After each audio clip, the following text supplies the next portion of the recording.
you ever wondered, can you communicate directly with spirit guides, teachers, or non-physical consciousness, or even our higher selves? What would they tell us? My name is Kevin Moore, and since 2015, I started to practice a form of communication which is termed channeling. I have been interviewing experts on my talk show to find out, does life continue after we die, and can we communicate with those that have crossed over? With each expert I spoke to, they all had different ideas. Is there knowledge from the past which could be shared with the present moment? So I thought, why not just speak to the non-physical world directly through channelers around the world? And that's what I set out to do. They Call Us Channelers will take the viewers on a journey into the phenomena known as channeling. And my main goal with this docuseries is to bring a new understanding and awareness to channeling by looking within ourselves and asking, is it truly possible that we can all use this innate ability?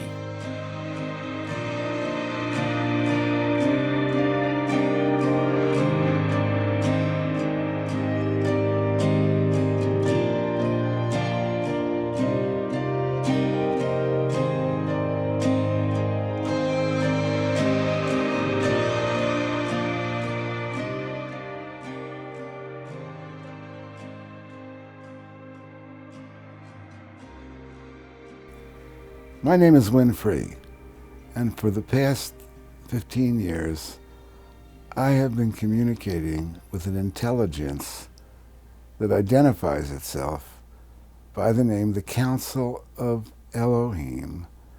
They've asked tens of thousands of questions. People have had many phenomena and miracles around this, and they say they existed before there was a universe. And they speak to me through my partner, Terry Brown. My name is Terry Brown, and I'm the principal channel for the Elohim group, and it's also joined now to some degree by the Ra group. It's a beautiful thing to, for myself, to be speaking to someone that's in a partnership doing this as a couple. I always think that couples that do the channeling are a bit more of a powerhouse sometimes because they've got that support for each other as well. So and we're going to speak to the Council of Elohim. Have I got that right? Or is that one? And joined by the Ra group, to some parts of the Ra group, and when they are together they call themselves Ra-An. Ra-An. Okay. Well, let's start with yourself, Winfrey, to begin with as well. How did you get involved in this? Well, it started out where, and I'll admit to this, although it's controversial, I was in the middle of writing the book, The Reincarnation of Edgar Cayce. And it was my first experience with channeling. I had read Conversations with God, but really I was not attracted to channeling because I was never sure if I trusted it. Who's talking to me? And I ended up on Wilcox's website, and I studied his channelings, and I was absolutely floored by the depth and the wisdom. And I know this is controversial because many people, David has gone on to become quite famous, and he's also become quite controversial. And in some ways, I know my book helped launch him. And once the book came out, he didn't channel anymore. But in the middle of writing this book, I had this extraordinary experience where I had a new girlfriend. We were driving from Los Angeles to Portland, Oregon. It was pouring rain. I did a prayer protection. At the end of the prayer, I looked up at the headliner, and I said, "Does anybody want to talk to me?" And she answered and said, "We're here. Do you have questions?" And I was sure that she was making it up. She was playing along, but I kept playing along and I asked some questions. And after a few minutes, she said, "That's the strangest thing that ever happened to me." And I had no idea what to make of it. We continued to Portland, and we stayed at a hotel.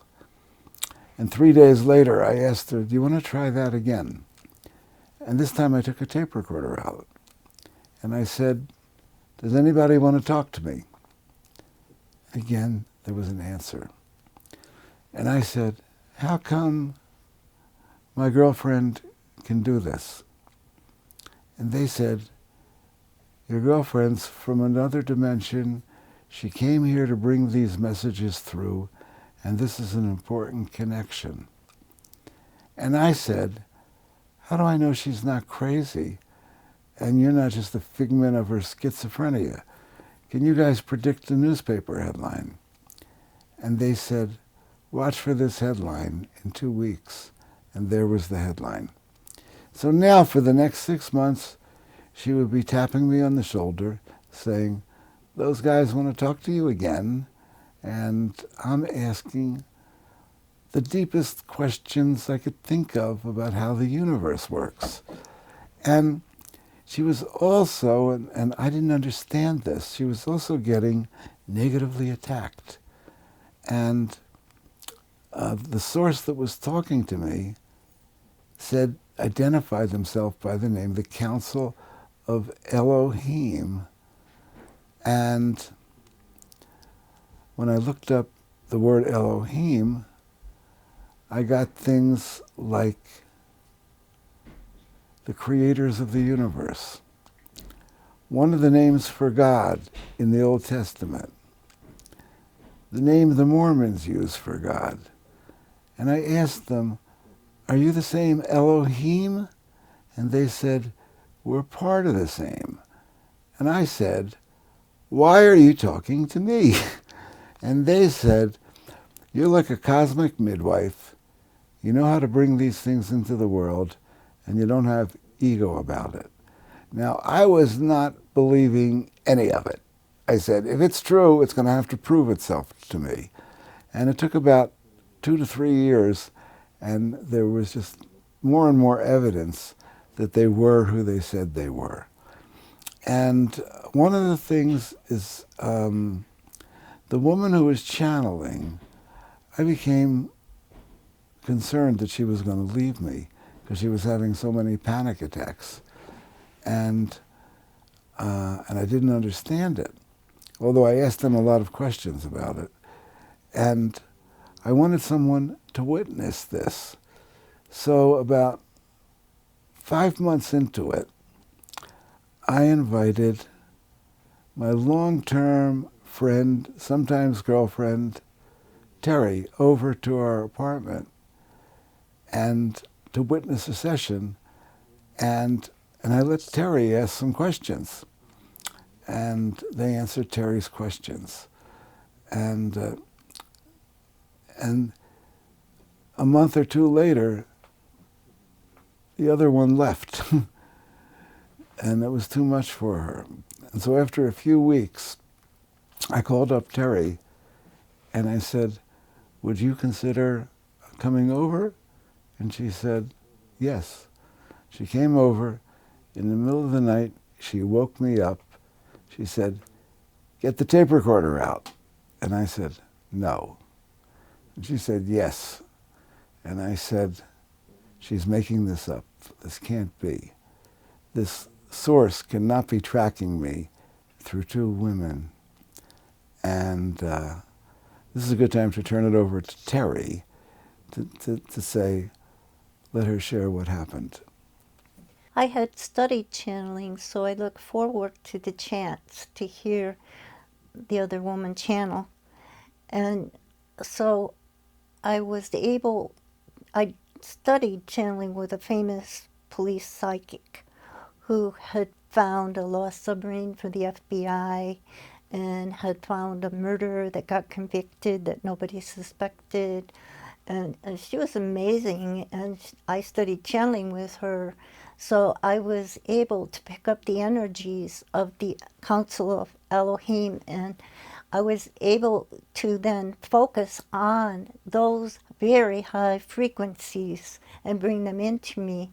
So I went over to Wynn's house, and in the middle of the night, I felt like a pressure on the right side of my head, and I recognized those frequencies. And I said, "Hi, can we talk and get to know each other?" And they said, "We want to talk to Wynn." And I said, "Well, he's sleeping. We could talk." And they said, "It's very important that we connect with Wynn." And so they were so happy to be able to connect with him again. And if I was to say to you, what is channeling? How would you answer that? Well, it is letting another being, like in this case the Elohim, to come through me. And to do it, I stack all of my motivation, all of my problems, I just stack them to the side so they don't enter, because I want to get a pure line to what they are saying. And it is bringing through what another being is saying, their message, their essence, their thing that they got that they want to say, bringing through that. And not entering anything of my own, if I can help it, into it. And I do, like, they work with me and they provide scenarios, say from my past, or I can bring those in as examples. But it's funny, it's like I'm like a movie screen, and they're playing on my movie screen, and they are coming through with the answers to questions. They really like questions. So then they know that they're talking to the subject that the person really wants to know about. And oftentimes after I channel, I'm in a lot better mood than I started out, because they're very loving beings. Sometimes in the past they have gotten so frustrated because they see Earth and everybody is in their frequency, and they think that's all there is, and they don't communicate. So this is a communication line straight to individuals, and one doesn't have to be anybody special. They will talk, they'll be around, they'll help everybody, they listen, they can see the light around people, and when the people are trying to communicate, they light up, and they can observe that, and in the energy they can see, sense, feel what the person is saying. And do you feel that anybody can channel? Do you think we've all got that gift? Everybody, I think, has the gift, but they need to be able to set their own views aside. Sometimes, if you don't focus in on it, you might have your own viewpoint come in. Some people have a very difficult time because they don't want to set themselves aside, and they have their own belief and their own view of an answer or what it is, and that comes in. So one needs to be very focused and be able to set their own self, their own viewpoints, their own beliefs aside. And how has the channeling changed you as a person, would you say? I love some of the ways that they do things, because, like, well, this is pretty far out, but one time we asked for peace in the Mideast. Now, they will actually go there. And so I kind of invisible party going with them. And we found ourselves in the Mideast, and there was an army there. And the army had missiles all set to be sent off. And about 6 people in the army recognized the energy of the Elohim. And they said, Allah. They confused it. They thought, okay, Allah's here. Allah, give us a sign and we will send our missiles off. And I'm going, oh my God, if I blink, I'll start World War III. And it's like, but it didn't bother them at all. They just spread peace and love and light over that whole army. And it's like I learned. It's like, it's a situation. You don't have to go to one side or the other or fall into somebody else's beliefs. You know, you can just look at it with calmness and peace and love. And with yourself as well, Wynn, what is channeling to you? What would you say channeling is?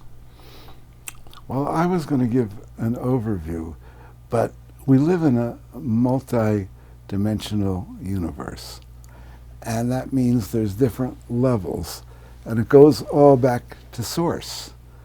And there's intelligence at these different levels. And channeling is when an intelligence at a certain level can make connection with a human, their energy field, and put information into their field which comes out as ideas. And in terms of the Elohim, believe me, when they said who they were and what they did, I felt like I was in a sci-fi movie. I said, why are they talking to me? How do I know I can trust them? Is this the Anunnaki? Could this be demonic? I went through all those things, and so did Terry. And it took me quite some time to vet it, to make me want to tell other people about it. And I had to see, so why will this benefit other people? And I learned something about these sources. Not only did they have information that was amazingly comprehensive about how everything works, how the universe works, how life gets started, how the negative got started. I mean, I can broach any topic with them, and they can give me answers. Not only that, but there was this other amazing phenomena, and that was they had the ability to project light into this realm that you could feel, and that would help lift the vibration of a person or an area. And they could work with people on atomic levels and cause things to change in their bodies. For example, in the first 6 months with this, I had a phone call from my brother-in-law, I guess about month 4. And he told me that my sister was going to the hospital the next day, and they didn't think she would survive. And so I remember thinking, let me see what these guys can do. So we did a channeling session, and I said, can you help my sister? And they said they could. Well, that's all they said. They said, thank you for your helpful intervention requests. And so the next day, I got a call from my brother-in-law, and he said, well, the operation was successful, and my sister was okay. Now, I wasn't about to go around declaring a miracle, because I said she could have survived anyway. And then 3 weeks later, I got another call from my brother-in-law, and he said, something really strange happened. Joanne had to go in for tests, and the nurse said her cancer was completely clear, but there was something wrong with her test. And they tested her, and they tested her, and her lupus disappeared.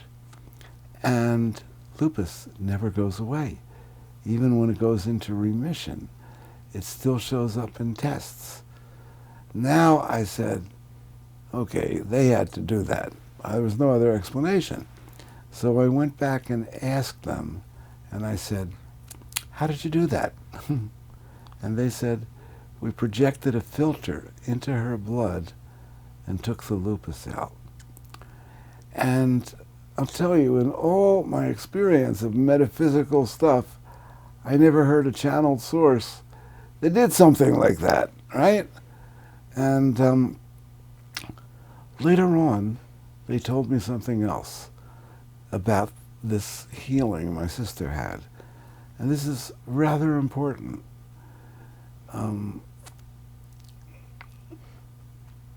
When my sister was released from the hospital, she went to a rehabilitation home for about a month. And I decided I was going to call her and just say hello to her.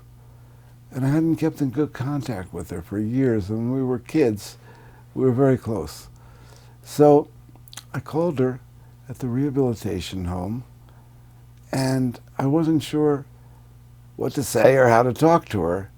And I had this moment of inspiration, and I said, I'm going to tell you a joke, and you have to tell the joke to all the nurses. And the next day I called, and she said, the nurses loved it. They're coming back, and they want to know another joke. So I said, I came up with another joke, and I called it the Cheer Up Committee. So for 3 weeks, I did that, and she was happier and getting more attention than ever I remember.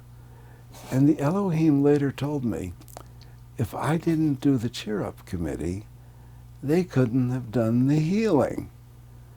And that's a critical piece of information. You know, sometimes people hear about this kind of healing, and they come into my conference calls, and I did this on George Norrie once. I mentioned my sister's healing, and I had 1,000 people on my call the next day that wanted to get healed. And I wasn't sure. I thought maybe they would do it, you know. But I realized it couldn't work that way. People had to come in and get into the frequency of it, or I had to cheer my sister up. I've learned that we have to create affinity in this realm so we're happy enough and joyful enough to bring in the energies from the higher realms. And, you know, right now I do all kinds, if anyone's listening to this and they're intrigued, we have all kinds of conference calls we do all week.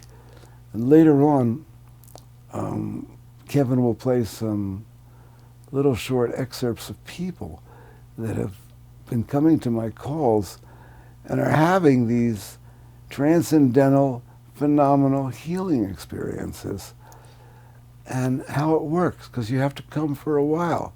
I don't charge for it. You can't beat that. Meet the creator gods of the physical universe for free every night.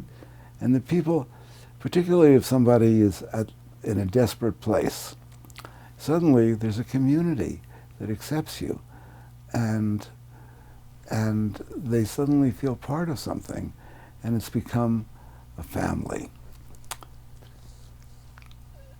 So, have you studied, and I'll ask this to you both, so have you studied, Wynn, much other channeled material as well? And what was it about the Elohim that really is keeping you pulled there compared to other material? Well, they chose me. I didn't choose them. If somebody else chose me and I liked them, I probably would have continued. Although we've had some funny experiences. Like one time I was at Terry's house and I was reading a Seth book in the bathroom. And I came out of the bathroom and Terry looked at me and said, you know, Seth is communicating with me and he wants to talk to you. And so I had a conversation with Seth. Well, it was, you came out of the bathroom and you said, I've been reading the Seth book, and it's like you were wondering if we could talk to Seth, and so I put it out. And he showed up. And he says, I'm really busy right now, but I'll be here for a minute. And do you have a question? And Wynn said, like, what's the most important thing, like the most important difference between you and us? And Seth said, you can get trapped in the things going on in your dimension, but I can't. I don't get trapped. I can move back and forth and in and out freely. And then he says, gotta go now. And we've had other people. Well, let me go back to your question, and that was other channelers. Of course, when I was young, Edgar Casey was the first person to turn me on to this idea of interdimensional communication, because I was a physics major, and I was skeptical about everything, and I didn't believe, you know, if you asked me, do I believe in God, I would have said I was an agnostic. Show me. And then from Edgar Casey, I started going to see Swamis, and I was reading all this kind of stuff, and I said to myself, how does this work? How can somebody like an Edgar Casey, which obviously anyone who studies Edgar Casey knows that he was incredibly valid, and so I saw Krishnamurti, Ram Dass, you know, and then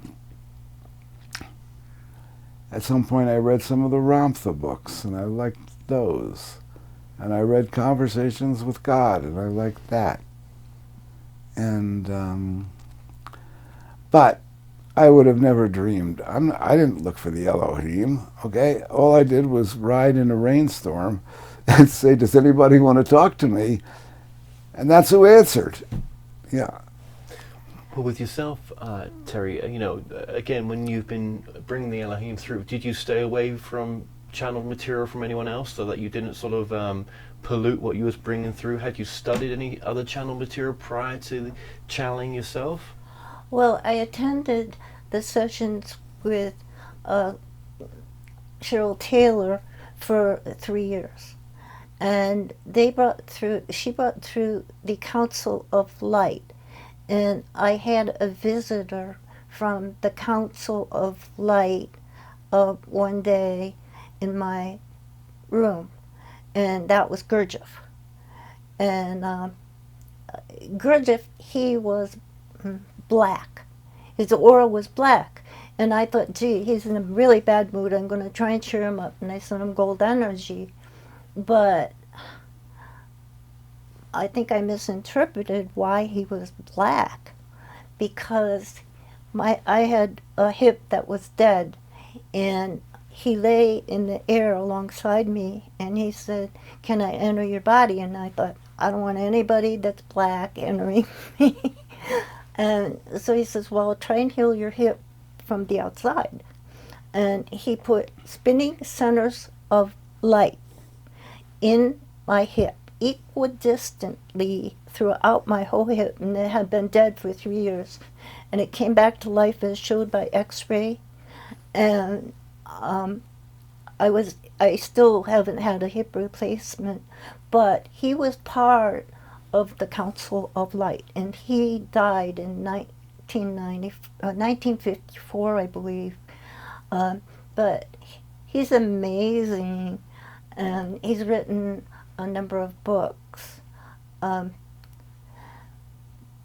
so every now and then I get into channeling somebody else, but I usually am riding with the Elohim or the Ra group, to back me up or help me. And why is the Ra and the Elohim so sort of close together for you? What is the connection there? Well, Carla Ruckert was channeling the Ra group, and the other girl and me were channeling the Elohim group. And one day we got in a conversation. Wynn was asking questions, and he asked the Elohim something about the Ra group. And the Elohim answered, and then the Ra group said, no, we have this viewpoint. And then they started talking to each other. The Elohim and the Ra group started talking to each other. And the Elohim were saying things like, you have had a physical life, you people in the Ra group. And in your physical life, you have gotten attached to lower energies. And you haven't entirely cleared it yet, although you've graduated and are now being part of the soul group of the Ra group. You have not entirely cleared those lower frequencies. So when you come through, sometimes your viewpoint is prejudiced by some of these lower energies. And the Ra group was saying, well, yeah, I guess you're right. And they started learning stuff about each other. And then one day I was supposed to go on the radio to do a big show, and it was like a peace thing for the planet. And so they told me, they said, we're going to make a big announcement on the air. And I've gone, tell me what it is. And they said, no, we're going to announce it on the air. So we got on the air, and they said, we have decided for the purposes of your group to merge part of the Elohim and part of the Ra group to give you a wider band of frequencies in answering questions, and a wider band that more people might be able to talk to us. I want to make a comment about that, and that is, we had already been having Carla Ruckert as a regular guest on our show, and Carla and I don't remember, we started doing calls together, and of course Carla is the queen of the raw material. And when this happened, the incident Terry's talking about, I said, oh my God, I hope Carla doesn't hear about this. I was scared to tell Carla. And I avoided telling Carla for quite some time. And eventually, we just couldn't keep it secret, because they kept introducing themselves as Ra-An. And finally, Carla said publicly she never met anyone who understood the raw material as well as you, Wynn. And then another time she said, I really trust Terry's channeling. I didn't ask her, hey, Carla, what do you think? Are we really talking to the Ra group? I never asked that. I wouldn't have asked that. And I kept it, like, I tried to avoid saying it. But what they say is, the difference between these two soul groups is the Elohim is at the very upper range of the universe, where creation started and starts. And the universe is constantly recreating itself. There is no future. Moment. There's no past. It's just a constant recreation. Now. And the Elohim is on top of the recreation. And at one time, they called themselves the, what's the word? Something like the facilitators of time. In other words, there are different time dimensions, and they're at the top of time, and they move through it all. And I'm just curious. Do you notice how time is moving fast? That's like playing with. They say you guys are very advanced, and they wanted to play with you a little bit about that. And when you were working to change the camera, you were like trying to hurry, and they were saying time is variable, and you can play with that with yourself. So you think of something and you think of it being done, and so you want to get there. And so if you can play with time, you can extend a time, make it longer, make it shorter. And you can play with that. Like you have a goal to get done, and sometimes it's very aggregating because you see the goal, but it's taking you time to get there. And in this realm, things are very slow. And sometimes they have to be very patient to wait and wait, because for them, everything's very fast. So, okay, so let's, just to clarify this for the audience and myself, when you channel, which you will be during this video, just a bit, you're bringing through the energy of the Elohim and the Ra group. It's combined. Yes, but it's not the whole groups. It's just certain segments, and they choose the segments to fit the circumstance. Would you say, or could you say, there's aspects of the Ra group and the Elohim that are tuned in to work with you, where other members will work with other people, because they're tuned, these aspects are tuned into you to work with you? They're tuned into me, but like Terry never thought about that before, because Certain group members are working with you. the group members that are working with me will work with other people. In fact, when we get on the call, they always say, we're coming directly to each and every individual on the call. And we don't come through the telephone line, we don't come through the computer, that's the voice. But we come instantaneously directly to each and every one of you. Kevin, can I ask a question? Do you notice a time shift sitting there? I can't say here. Well, obviously we're obviously in an office, so we can't see outside, so I don't know what the time is right now neither.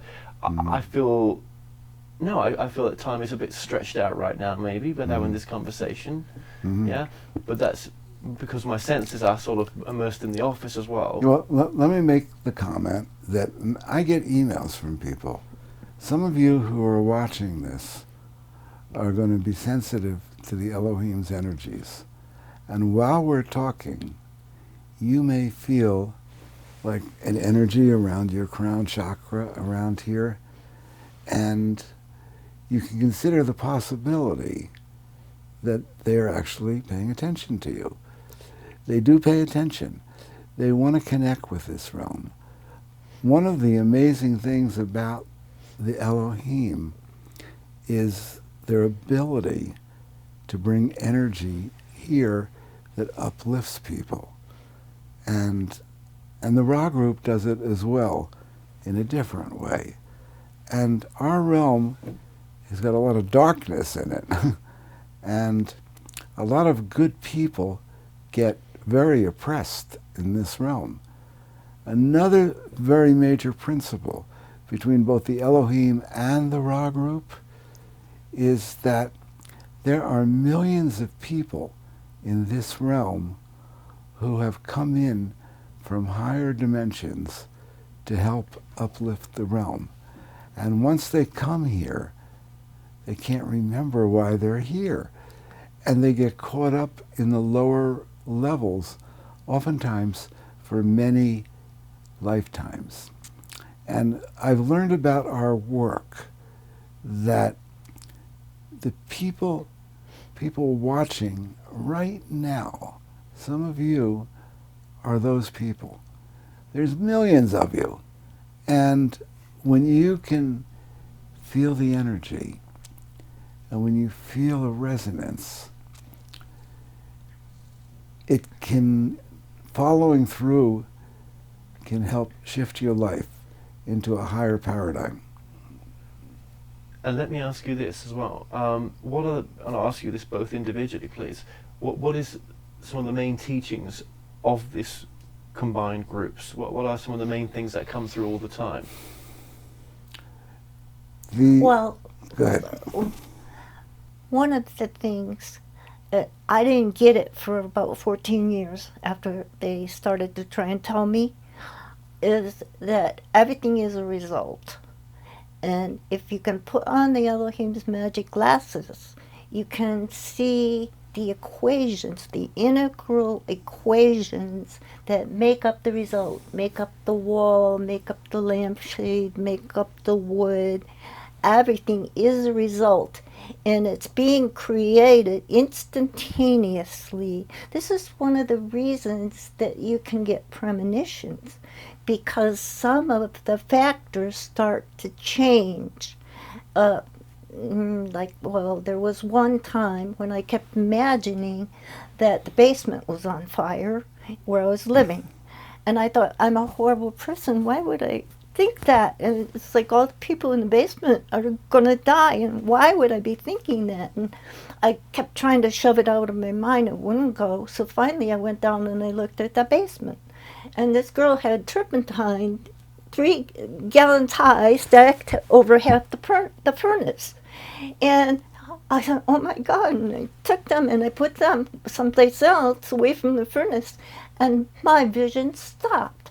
So that's one of the things that made in the resulting possible equation of a fire happening. The turpentine was overriding everything else and starting to prejudice everything towards there being a fire. And so when I eliminated the turpentine from the equation, it totally went away. So premonitions should be listened to, and you can change them if you can grasp the things that are making them up and change them. And that's one of the things that happens when somebody will be asking for a different result than they're having. And like maybe they need money and everything, and like they're prejudicing the whole thing by saying, I don't have money, I have to get over it, I have to have money. But in the background they've got, I don't have money. And this is one of the frequency collections that make up a part of that equation. So when somebody asks, can you help me, they look at the equation and they spin some of the characters. The characters are like little icons of little holograms of the thing that makes up the final. And I'll see them spinning certain things. Like, can this be lessened? Can this be increased? It's like they will spin these different icons, and I can like feel them spinning. And sometimes the people get a great result, and sometimes they don't. And that is often because they've got this huge stuck belief. And then you have grace, which is a section of the Elohim that can come in and can analyze stuck beliefs and things like that, and work with them a little bit, loosen them up, get the DW40 hooked it over them, and grace can, it sounds like a miracle, but it's not. It's like shifting the factors until you can get through it. So we create our reality. Yes. That's always been a part of my process. It's not only you, but it's all the factors, the environment. So it has to be at the right, everything has to align as well in some respect. There has to be, yeah. Okay, thank you. Grace is an incredible concept because, if you're Christian, you heard the word grace. The Elohim say, Elohim has councils. They have this council that does this council that does that. And one of their highest councils they call grace. And when you invoke grace, they say grace comes in and loosens stuck geometries. Sometimes there's little sparkles of light when they're loosening up a particular aspect of it. So, okay, obviously there's so much we could say in this sort of introduction here. I want to ask you as well, do you have a website for what you do as well? Intelligent-infinity.com. And if you sign up on my mailing list, you'll get a book I wrote that talks about how the old Elohim got started for me, and a lot of questions I asked them to vet themselves. I remember when I started doing this, first I didn't ask these questions. I was intimidated. And then I started asking them questions like, how does prayer work? What happens when you die? How does this work? And they're just rattling off answers. And, if anyone's skeptical, they should read the book, see how they answer, and see how it makes sense. It's intelligent-infinity.com. And the most important thing we do is whole planet healing every day at 7 p.m. Pacific. And we have a group conference call where the Elohim has agreed energetically to pay attention to. We don't channel on that call, but we bring their energy in, and then we scan our planet for how to shift things into more positive directions every single day.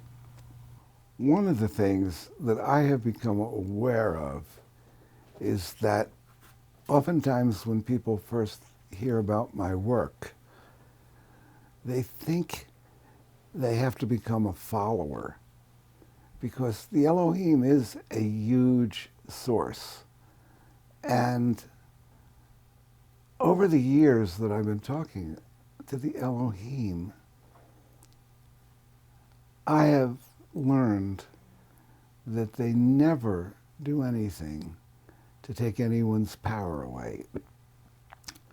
They never do anything to violate someone's sovereignty. They want to have relationship with us as like friends in higher levels. And they can do things as our friends to help us and to help the planet. But they don't do it to show off. They don't want to prove themselves. They could, but they don't. They did a couple of times. Like the one time I had asked them, can you predict a newspaper headline in advance? And they did. But they will never do that on demand. They just wanted, as I get it, to get my attention, to make sure I took them seriously. And I've watched people who pay attention and read our materials go through a shift. They start feeling expanded. They start to get above their karmic patterns. You know, your karmic patterns exist in the lower dimensions. And if you're in the lower dimensions, you've got karma. And the key is to be able to expand yourself so that you're operating in the higher dimensions. And one of the ways to do that is to keep your heart open, to be of service, to care about other people. And that starts the process of an expansion. And the Elohim explained that in detail. It's not to be a good person. It's not for rewards somewhere else. It's because the energy of service brings loving energy back to you.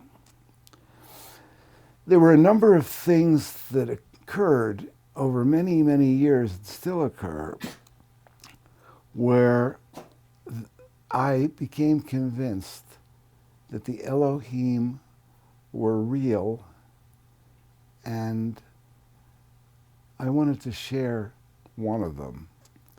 And that is, at one point, out of the blue, they said Terry had a connection with St. Catherine of Siena. And I never heard of St. Catherine, so I Googled her. And I found the story of this young woman in 1300s who used to go to the local church in Siena, Italy. And the priests would write down everything she said because they thought God was speaking to them through her.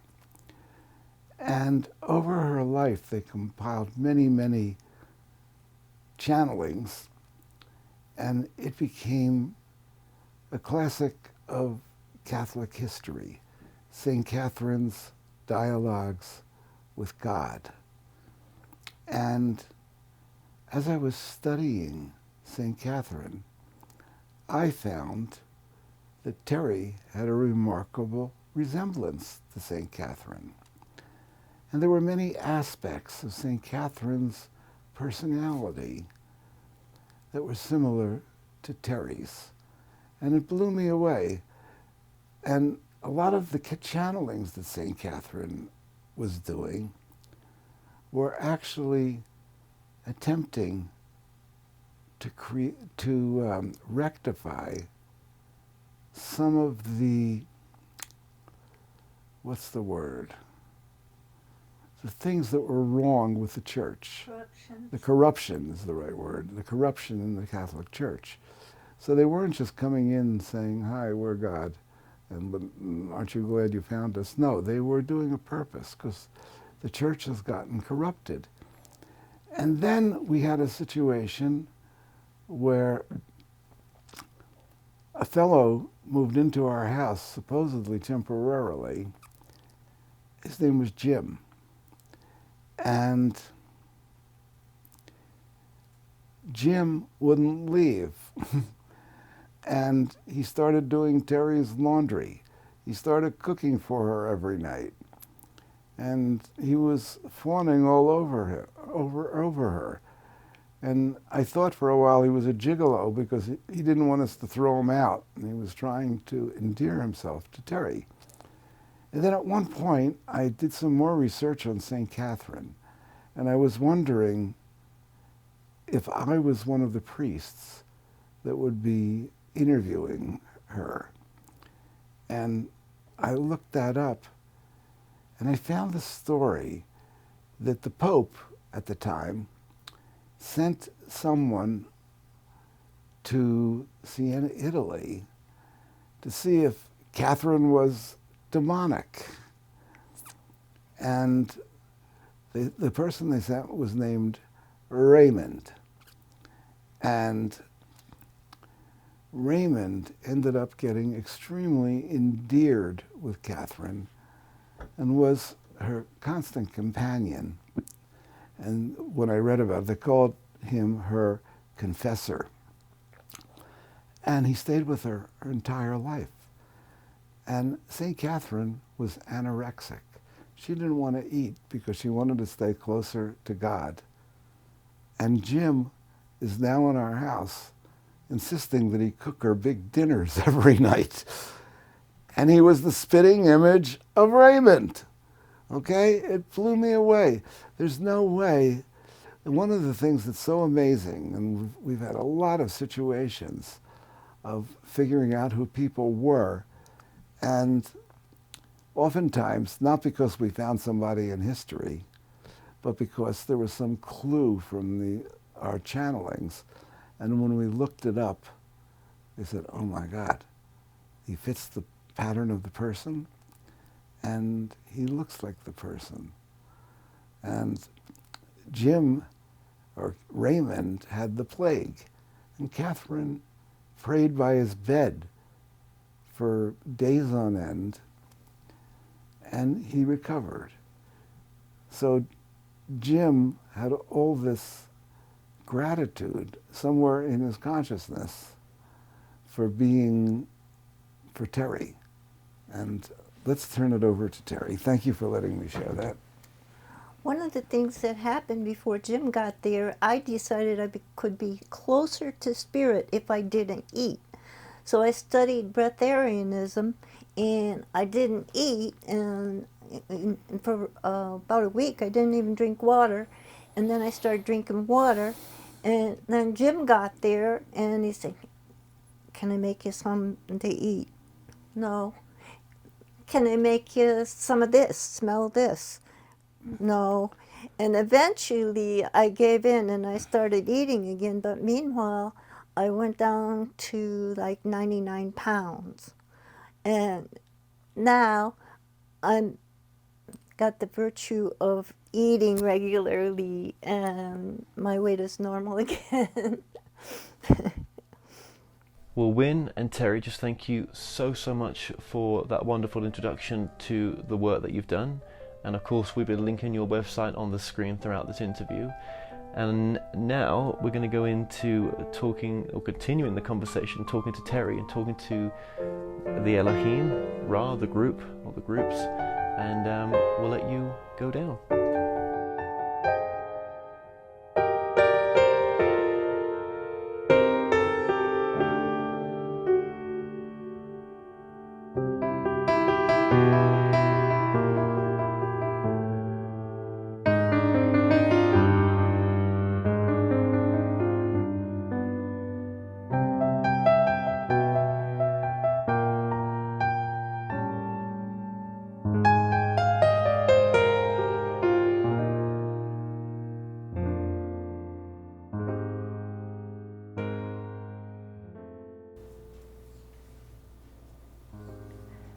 We greet you in the love light of the one infinite creator. Everyone is a part of the one infinite creator. You are never alone. You have many beings that are around you and helping you. In your bodies, you have many molecules. They have consciousness. You have organs. Your body is listening. Yet everything is one. It is all part of the one infinite creator. Your life is a team affair. You have a team that is working with you. And we are in the higher realms, and we want to let you know that you are not alone. We have the ability to see your light. When you ask for something, you create a light depending upon the amount of your intention. And we see that light. Other beings see that light, albeit though from a more subconscious level. Do you have questions? And we ask, if we give an answer that does not agree with you or does not resonate with you, disregard it, as it does not apply to you. Do you have questions? I do, and firstly, thank you so much for coming through. And my first question is, obviously, who are the Elohim? We are a group of individual beings who have never had bodies, and we do have an energy body. And with the energy body, we have the ability to congeal it into more focus or to spread it out into a broader listening awareness being. We do not reside generally in the third density in your earth. We do not generally reside there.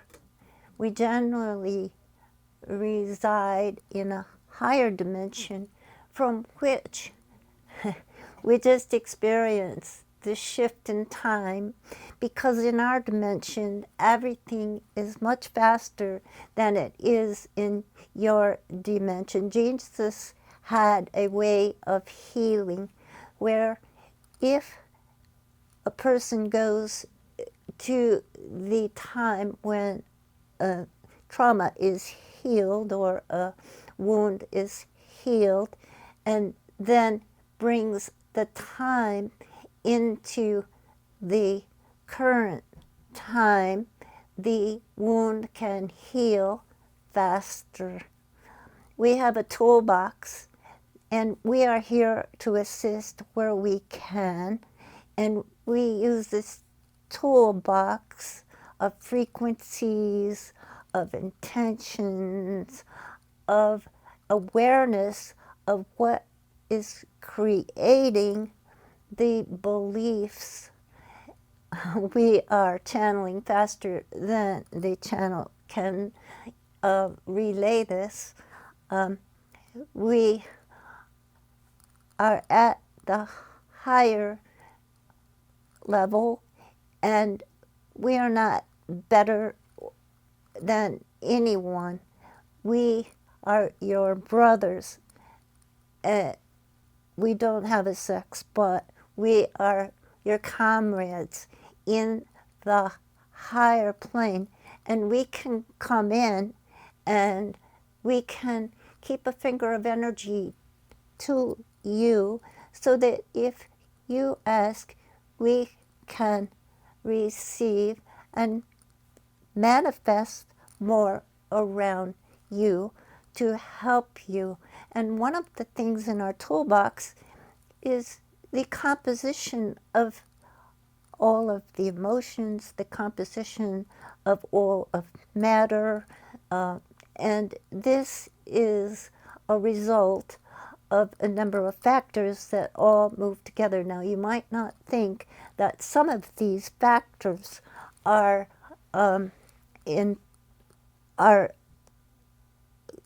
composing what things are made up of, but they are part of the equation, which would be the environment, the society, the astrological configuration.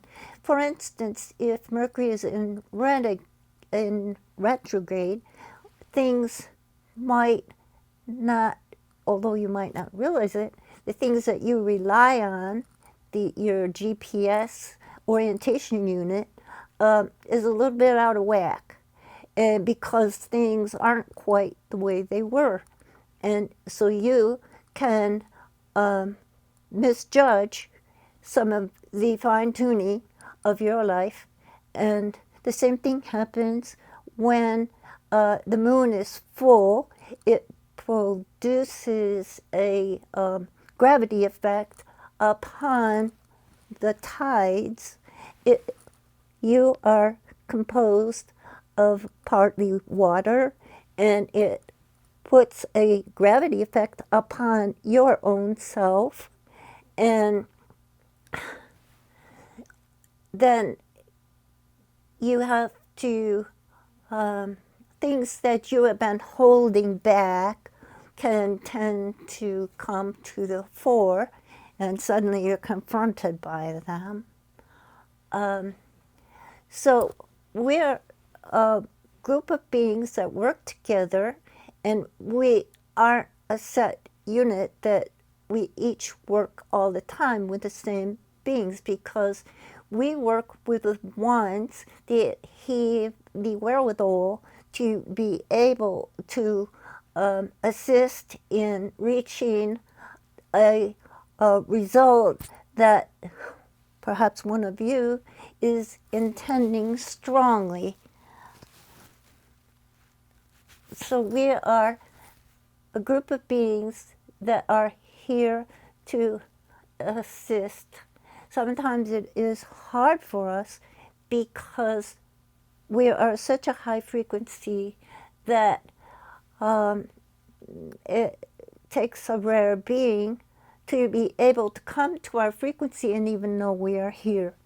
So some people pray and they can't see the result. They don't know that there are beings listening.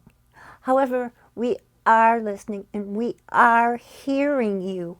And it's like some of you don't know that you're being heard, but you are being heard, and the result of everything is put together in the now, and all of your feelings, all of your desires, all of your wishes is part of everything that is being put together in the result that you get. And we can help with our toolbox to take a look and see if there's something that can be shifted and we can lend our energy to that will help shift that to a result that is more to your liking.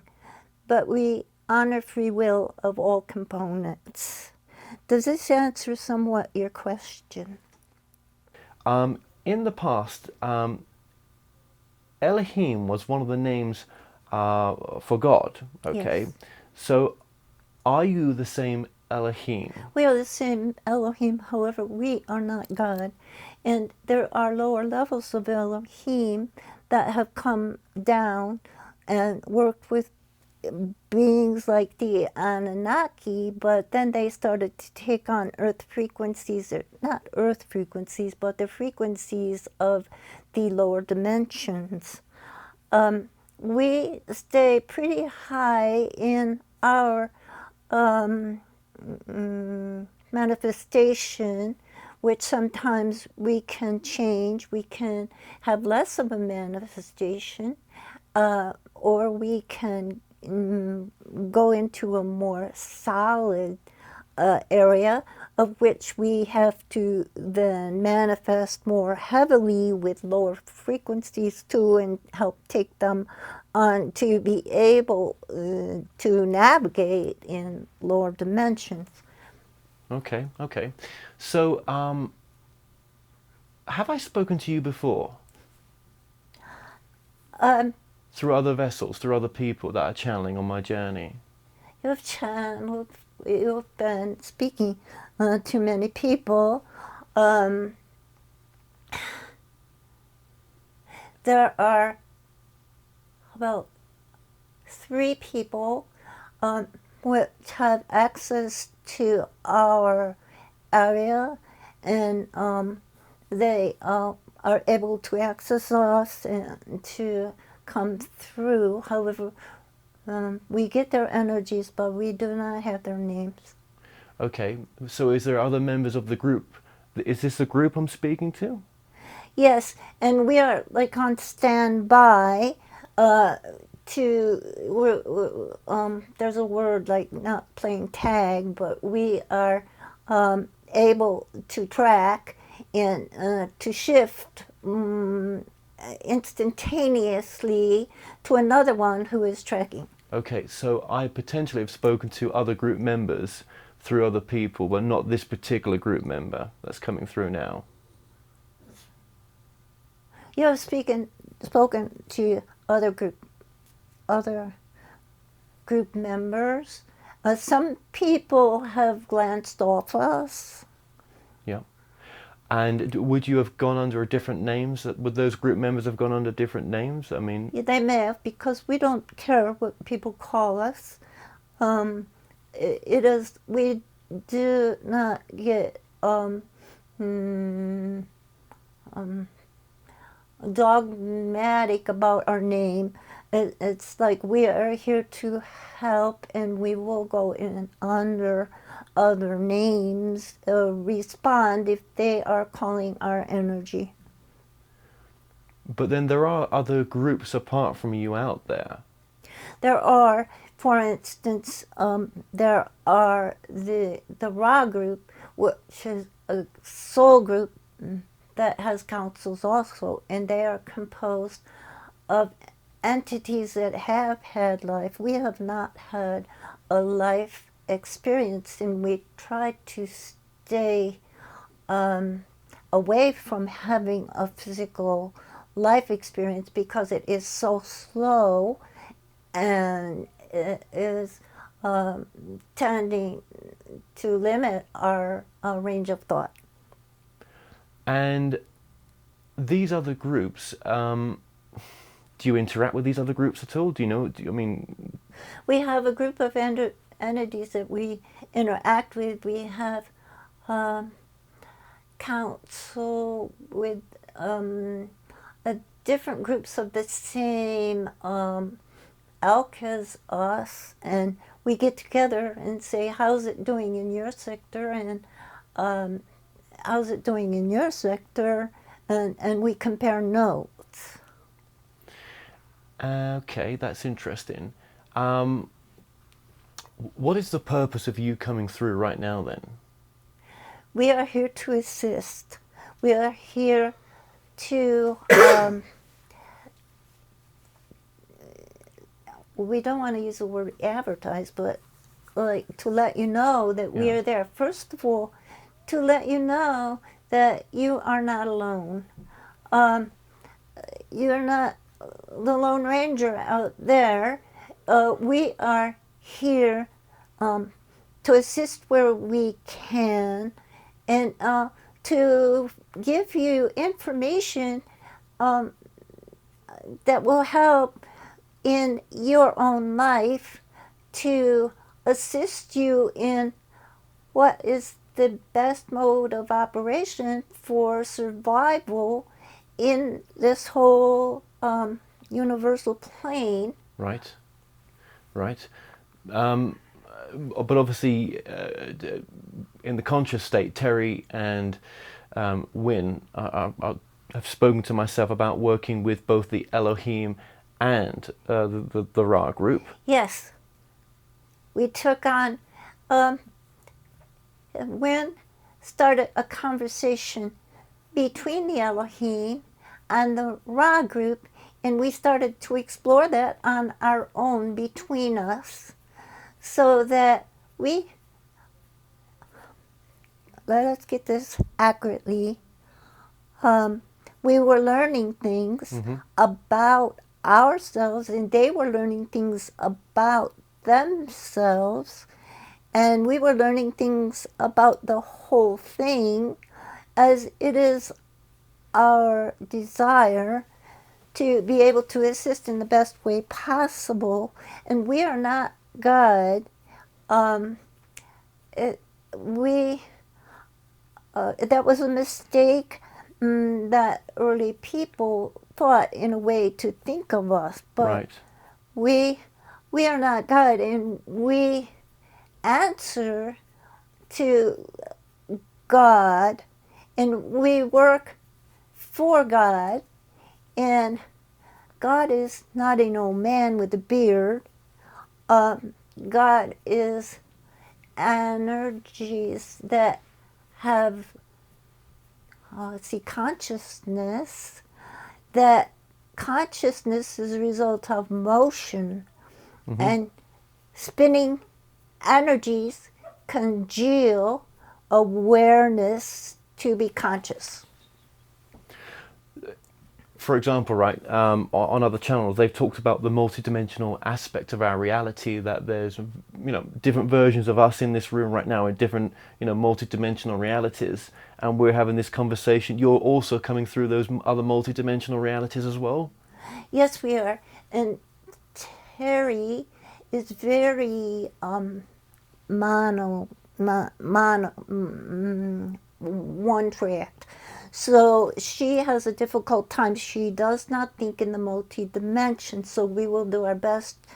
The multi-dimensions, everything is frequencies, and the frequencies are bound, they bind everything into that range of frequencies, and the beings see the range of frequencies, and they operate within it. And so in the same space, you can have more going on with different frequencies that occupy the same space, and everything has a harmonic. So you're thinking, okay, did I do this before?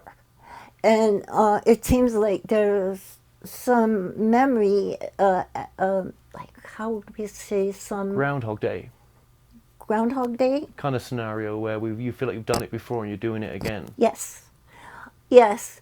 And there are different dimensions, and it's going on in another dimension, in another frequency of you that is bound within that frequency. And people also, like Jen, is bound in that frequency too. And it's like it's like a harmonic, and it's given life, and it works. And sometimes you, being more advanced, sense that. Right. So is this, obviously the Ra group is close right now as well. Is that right to say the Ra group is close? Yes, we are on standby. Yes. Well, I feel the Ra group kind of coming through a little bit. Yes, we are lower frequency, and we are more heavy. Well, before they come through, or maybe I can work with them with you being there as well. I'd like that. But if you want We to combine, operate together. okay, that's great. So you're not going anywhere. With the Ra group being there right now, was the Ra group those that Edgar Casey worked with, or was it a different group? Some people in the Ra group have had lives, and in their lives, they have had lifetimes as doctors, as wisdom, as wise men, and they can get together in a group. And so when Edgar Casey, who was laser focused, would bring through someone would focus him on something that was needed, a cure for something, or a look at somebody to see what was wrong with them. They can come through and base it upon lifetimes. He had a real knack for this. Mm-hmm. Lifetimes where there had been someone in all of the past that had had a lifetime and had discovered something, or something that was thought of, and he had the ability to psych it out and bring it in based upon his look at what was going on with the person right then. So to sum that up, then some of the group have. To sum that up, then Casey has worked with the Ra group, or that was there individuals. Multiple? He also, it's like he could summon that energy from within the Ra group in from places where the frequency of what they were looking for could create a synchronicity by finding someone out there that knew something. Okay, so it could have been different groups beyond Ra, beyond the Elohim, beyond Seth, groups, Yes. other groups. Yes. Even a council, which was a council that maybe worked with in health readings, for example. Yes. See, that's what I brought through. When I brought Casey through, see, Yes. why have I worked with an aspect of Edgar Casey then? It is something you yourself within your Akashic records of yourself know. So you, what we get, although we do not like to prejudice your own look, is that you were in a last life very tuned in yourself. And you have interests that Edgar Casey in his look also had, and it provides answers for you. So there's a commonality in just the interest, maybe. Yes, now we have not addressed whether you were, who you were, or your potential work with Casey at the time. Why did I feel so at home when I went to the Virginia Beach, like I'd gone back home? You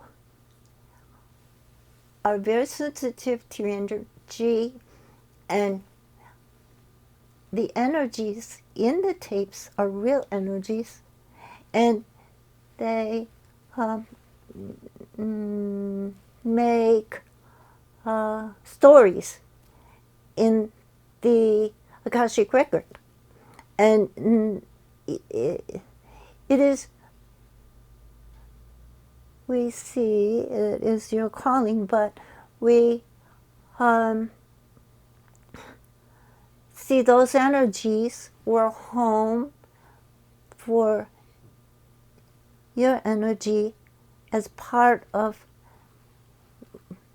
your past and your ongoing desire for to pursue what you have pursued in the past. Okay. And why have I been brought to Winfrey? Why have I been brought to you? Why am I also doing this work right now of going against my own community to shine a light on the darkness? Yes, that is a lot of your answer, to shine a light on the darkness, because the darkness goes nowhere, or deeper darkness, but the light begins to shine and leads one out of any mess they might have gotten in. So for me to do a documentary on David Wilcock, obviously with that Casey connection there, or that alignment in energy, that's potentially one reason why that's happening. Am I the right person to do that then? You are the right person, because you can present an impartial look at all of this. We see, although we do not wish to address deeply David Wilcock, we see a being who is trying to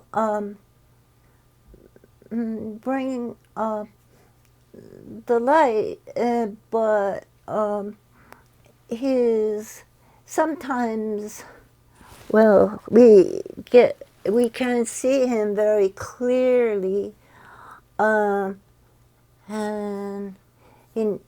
we see he needs to set everything aside and set his course as his desires are beautiful, to help and to set aside anything that may take him off his own path. Obviously, I've been on a journey of discernment in my own right with Yes. with the documentaries that I've been working on. Yes. But how can I trust you? You don't have to trust us, because we are not asking for trust. We are asking, if we ever say anything that you can use it. Otherwise, throw it all away. You are core. You are your source. You are center. And things may seem right. Things may not seem right to you. And you have your own center of discernment, which is vitally important. Yes, but all these groups that I've been speaking to on this journey, it's almost like, what are these groups trying to do? Are they trying to look into the unknown to go beyond the current understanding that they've got? Some of them are, but take each one individually, and see what it is in what they have said that you can use, that you can siphon out to feel that is something that will help me on my path. But really, do these groups really exist? Is this just whatever's coming through now is an easier way for the human mind to understand it, but really there are no separate groups? Well, this is a conundrum because everything is one, because we are all one being. We are all one being. But isolated out of the field are a consciousness that begins to have an experience and decides this and decides that based upon an experience, and then thinks they have to continue to act in a certain way because it paid off one time or another. And then they all have a problem because they were all one. And now all of a sudden there's this other guy over there that thinks that they're got a different answer and they want to take over, and you want to take, not you, but a person in general wants to take over. And so one of the major things we hope people can begin to look at it all as a movie, as a play, and we are all one, you, me, everyone here, So everyone. Absolutely, and with that play, that it goes back to creating your own reality. We can create any reality we want, and is it true to say that wherever we are at right now, we've created that moment? Yes, we are. It is the result of earlier moments, and our getting together is a result of our earlier moments and our result here. Absolutely, and we look at the positive and negatives on this planet. We talk about evil and good, right? Yes. Well, it has been well programmed into this planet. Yes. And you have the create, destroy, and there has been implanting among people so that they get into a creative state and all of a sudden they want to destroy it. And they say, well, why do I flip like that? And the hope back there in some of the major implanting was they'll get a person to be neutral, but it's not the way it is. People tend to move into I got to destroy, or I got to create, and then they flip back and forth. So that implanting of this, that didn't work. There's enough of this, that in the natural lifetime. Am I going to survive and am I not? And so there's these natural things that a person has to work with.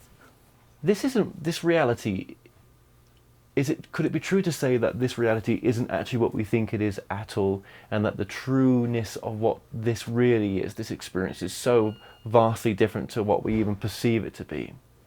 It is a created movie. If you decided to make a different reality, then you would think that maybe that is real.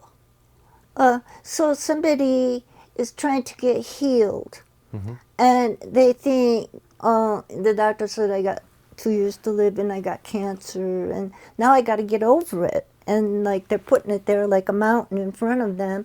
I got to get past it, over it, around it. I got to heal it. I got to disappear it. Well, if somebody could just let go and let the whole thing go. Go with the flow? Go with the flow. Go to the original before things are created. Just set everything aside. Okay, we're going to start over. We're going to let everything go. We're going to start over, and we're going to make a new life. That's why if you are against a certain government, then if you create your own scene and try not to attack that other guy. You create your own scene, and then you got a real chance to build as you want.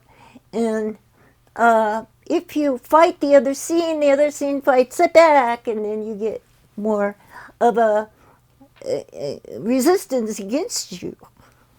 So when it comes to conspiracy subjects, I call them fear porn sometimes, as Yes. in, then it's not very helpful.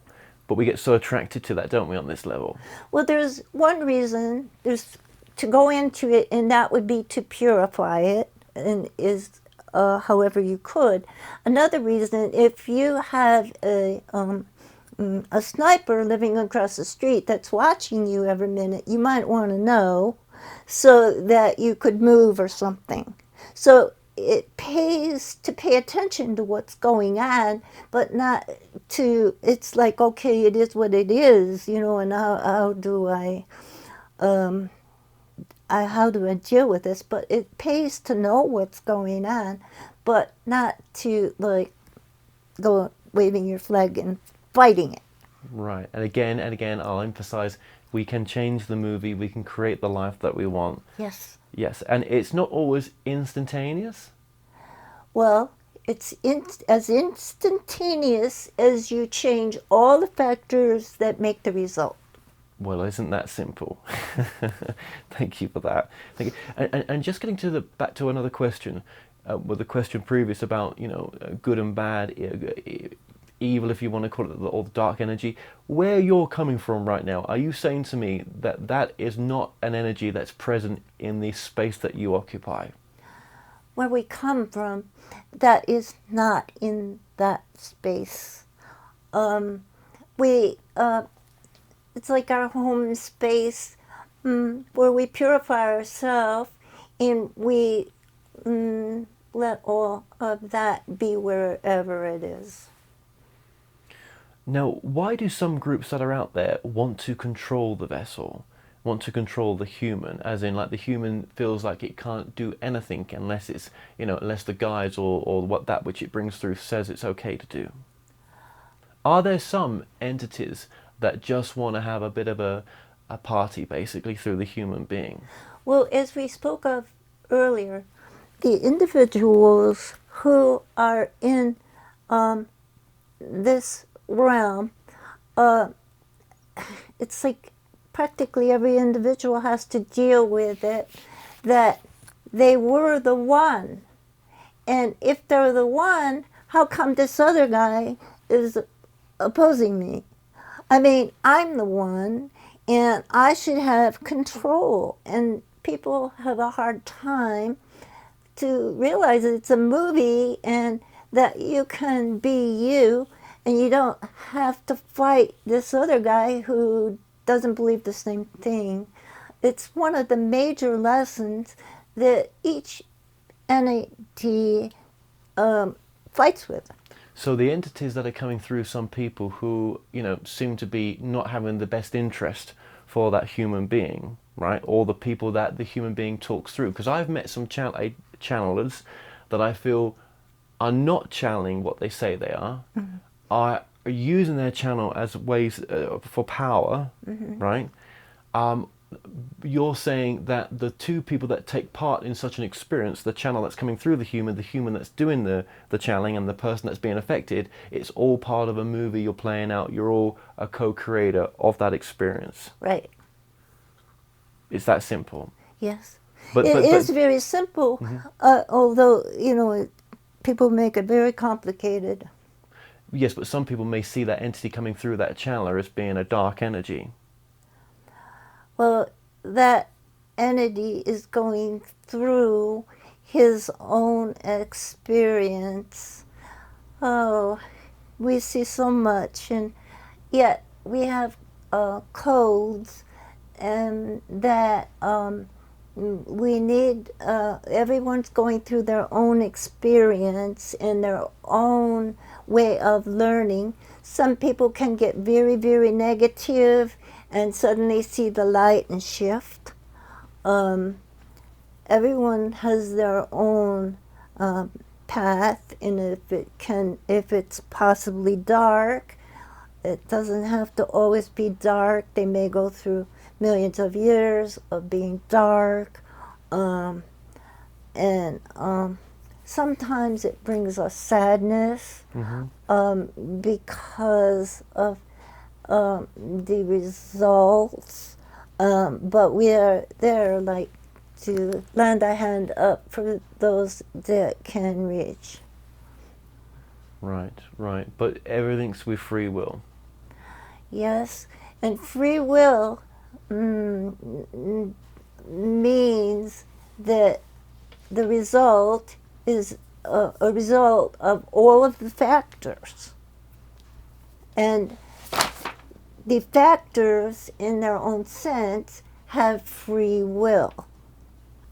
The factors, the little icons that create reality, can be changed, but sometimes, well, a person's own feeling can have a big result in what is coming up, but sometimes there are factors that they can't see or have control of, and they, for instance, if he lives in a town that is under attack, he may not have free will. He's under attack, and the result, it can overpower him.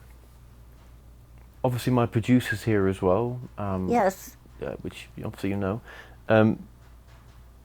Jen, have you got any questions you might like to ask? We're in our community, we are trying to be the light. Yes. Yes.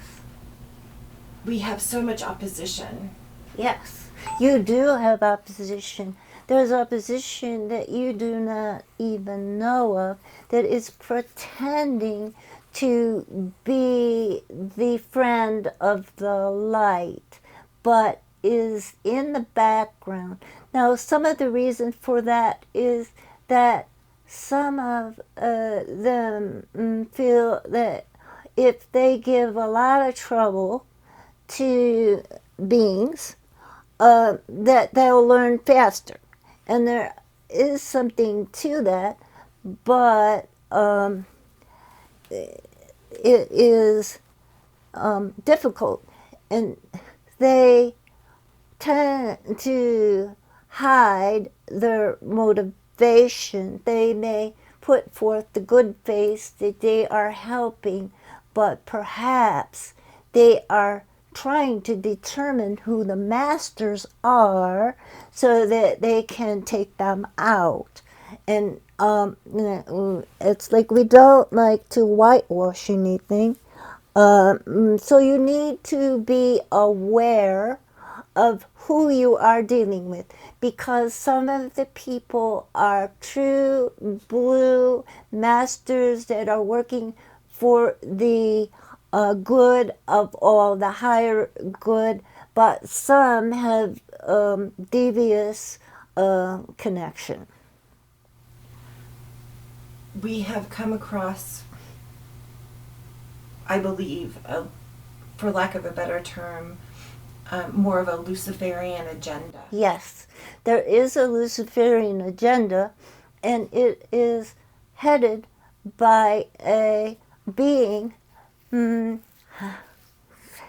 He likes being looked at. He is a being, not with a body, and he is putting influence for the purpose of power. And he is creating a vast influence because he is offering energies to foster the pretension of good, pretension of benefit. And he likes being called out on it. Thank you. Is there anything that we should be doing that we're not aware of? Be aware of many people fall for the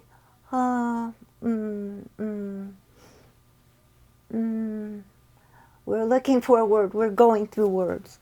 Fall for the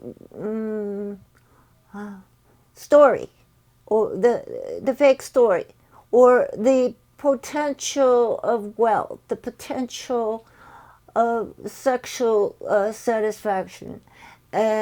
They fall for it, and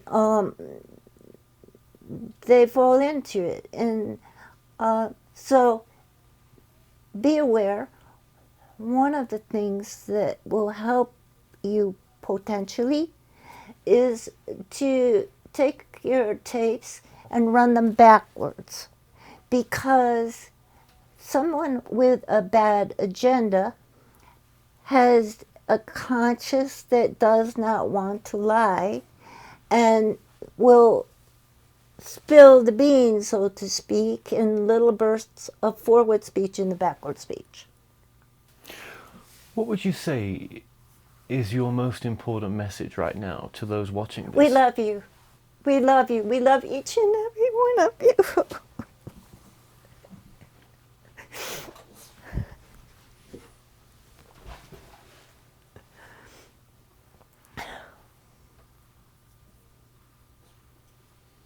Well, that's beautiful. Thank you.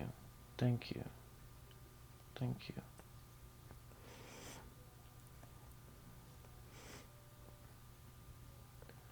What is one of the most important reasons why we're here in this form? You look for truth, because truth guides you on your path.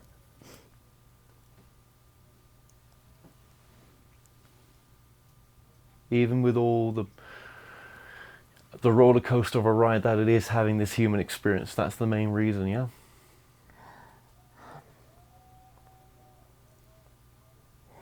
Love is the way through, the way out, the truth. The truth, we are all one. What happens, or I'll ask this, what is the repercussions on individuals looking to awaken in this lifetime, and they come across people who are spreading false information about whatever it is, about awakening or whatever subjects, conspiracy subjects they're covering? What does that do to the soul's journey? Is that good for the soul? One needs to be focused to learn what is devious energy. You can see it in someone's face where they are professing a truth, but yet they have an agenda. It cannot totally be hidden the more aware you are. Here's a really weird question. Have we had this conversation before in a different way? Yes. Yes, you have been searching in after in, and the answer, because it is all in the now, is here now forever, for backwards and forwards ever. Even a future aspect of myself is maybe speaking to you as well in some other form? Yes, as everything is now. Well, what has he discovered in that lifetime that's different to this one, do you think? He refines it. He stays true, and he refines his ability to say it, to look into it, and sometimes forgets it, and to have it come back again. Yes. You know, in this lifetime, I don't want to promote spirituality as being, meditation and, living the life of some, very, amazing person. I've done things that I'm ashamed of, and I want the sex, drugs, and rock and roll in this lifetime. Do you know what I mean? I don't want it to be, some sort of, a lot of spiritual people say it's, it's got to be, devoid of this, devoid of that, devoid of... Yes. I don't see that as a spiritual journey. You have a physical body, and it works together. The chakra systems, if you leave out the lower chakra, then you might destroy your sense of music, because C is a major part of the lower chakra, the fundamental chakra. The chakras express the notes of the scale. And if you are trying to leave out power, you might leave out one of the notes of the scale. You tune better, you operate better when you express and feed all of the chakras with ethics. One of my good friends once channeled the message, "There are no mistakes, just experiences." Is that true?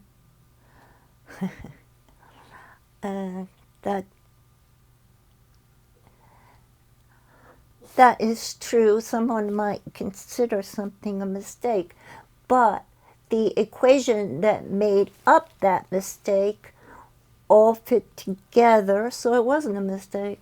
It's just an experience. Yes. Even though sometimes it can be and feel pretty hellish, the experience sometimes. Definitely. It can be unbearable, but if you are in a situation that is unbearable, don't give up. Just keep working through it, because there is a light eventually.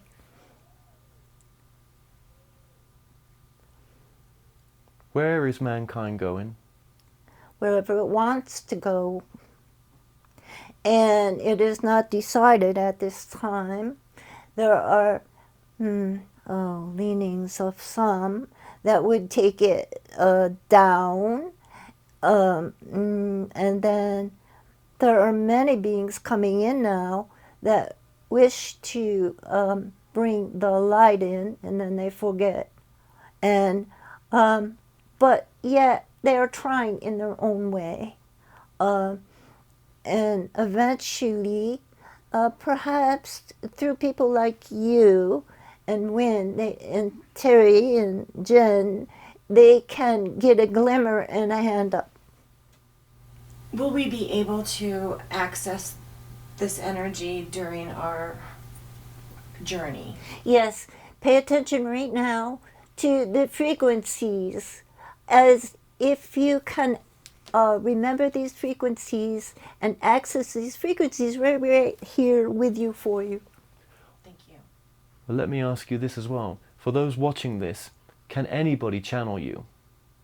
If you can access our frequencies, we can't give up our frequencies to be like, to give it up and come to you in your frequencies, although we can do somewhat of that.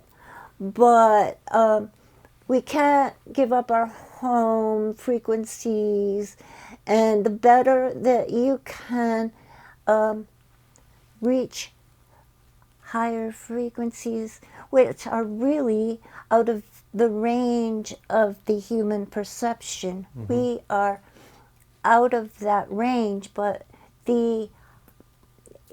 as you ask for us, we can make a path to you. So is it true to say that most people, no, is it true to say that everyone channels?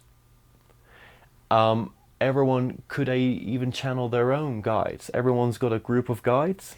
Yes. And if we were to even just allow them to come in, even if it was just channeling through intuition, to just the knowing, not to allow the whole body to be taken over, yes, but just the intuition. How many times do we not listen to our intuition or our guides?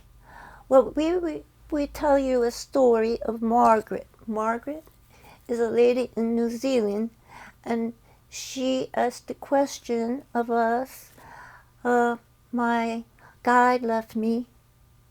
Does this mean I'm supposed to die now? And they would say, no, it means that you should start to make more decisions on your own.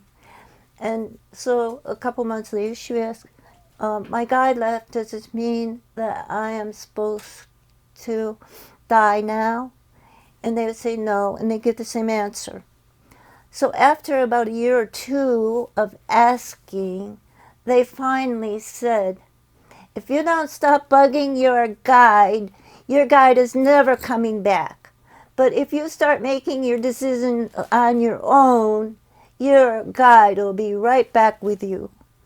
And a week later, she called and said, my guide is back. That's a beautiful story. That's a beautiful story. So, no matter what we've all gone through, no matter where we are right now in our lives watching this, we have the power and the right to be whatever we want to become, no matter what we've gone through. Yes, that is correct. And to forgive ourselves. Yes, forgiveness is very, very important no matter what you have done, because you are still your core being, and it is a lesson, not a terrible condemning mistake. It is a lesson for you of bad results. If I was just to ask you one final question, which may not be in the documentary, but who knows right now. Ask one final question. Have I been working with a person that was murdered called Mr. Yes. Richard A. Baldwin? Yes, you have. He has come to you because he, when a person's life is taken so fast, he doesn't know where to turn because his patterns for existence have all been broken. And you are giving him great assistance. He is asking desperately for help because he doesn't know what happened, and he's angry. He's angry that his life was taken so fast. And he's angry with the person that did it. Very angry. And you are like a life raft to him because you are investigating. I know his sister's obviously very upset with what I'm doing right now. She's the sole surviving member of the family. And I hope that what I've done for him, and when the story comes out, it's going to help heal a lot of people. Is he ready to leave? Does he want to go now? No, he wants to hang around you until he's stronger and he can find his way to his future. Could that be once the documentary is made, he may find that strength? He will stay around until the documentary is made. And once it is resolved and closed, it will help him. What is our karma together? Why have what is going on? You have asked. You have taken an interest. Ah, well, that makes sense. So even though the murder was on July 6, 1982, he was still as fractured as he was back then. There is no time for him. Exactly. There is no time for him. It happened and it stuck him in time. Well, I hope he's proud of what we've done. That's all I can say. I've done my best. Yes, he is. He is proud. But he's been pushing me in ways that I never thought I would want to go. But, you know, well, that's okay. That's okay. Well, thank you. I thank you for coming through right now. And I do. And we'll leave Baldwin out of this now and let him just move over. We love you. And Jen, it's like some assistance for people out there. Well, Elohim, Ra, whoever this is, just thank you so very much for coming through. Our honor.